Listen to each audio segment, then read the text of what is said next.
pamilya, no? And of course, all of you have your lives to get back to also.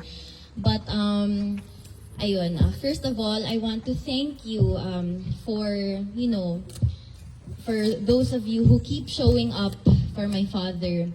Kay, this is not an easy situation to navigate. The whole family, from the whole family, dako kayo nga pasalamat sa inyong tanan. Kay, it's been, pila na ba ka months? 5 months, yes. 5 months, no? Unya, wala gihapoy pag-undang suporta and paghigugma ang among nadawat. So, daghang salamat sa inyo. I know that I said kanina na my father was okay. He is okay. He sounded lively and sharp as usual. But of course, his situation is not to be taken lightly because he has said that the loneliness does get to him more intensely and more frequently than he'd like to admit. So, ayun, that's why I try to be as persistent as possible because I know that the family, the whole family, and you, all of you, we keep him going. So, mao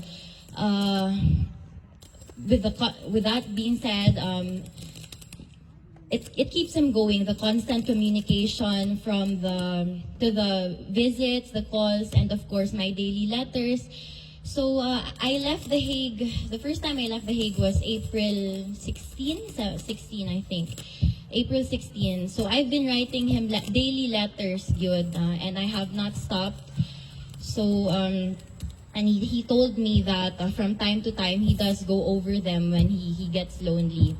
And so, Kato, when I visit him tomorrow, at least I can update him na naamo na nandito kayo lahat ngayon. So, I'm sure that he will be very happy and grateful to hear it. Again, daghan kayo salamat sa inyo.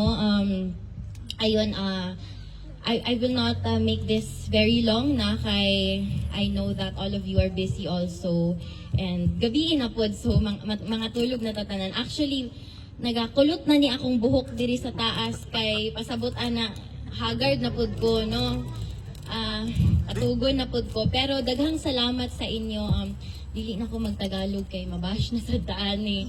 Dili magud ko hawd. Pero ayun, maraming salamat sa inyo and I wanted to show up today to show my appreciation for your unwavering loyalty and support and love for President Rodrigo Roa Duterte. Daghang salamat gyud sa inyo and I hope dili ta muundang hantod sa makauli siya because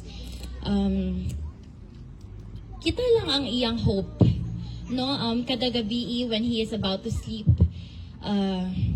he told me that all he does, sometimes he looks by the window and he thinks of all the people that love him and all the people that he loves. So, mga kababayan ko, let us keep my Dada Rudy, your Tatay Digong, let us keep him going. Salamat sa inyo. Duterte! Duterte! Duterte! Bring him home! Bring him home! All of us at The Bring Hague. him home! Bring him home! All of us at The Hague. Bigay mo na! Bigay mo na yung flowers.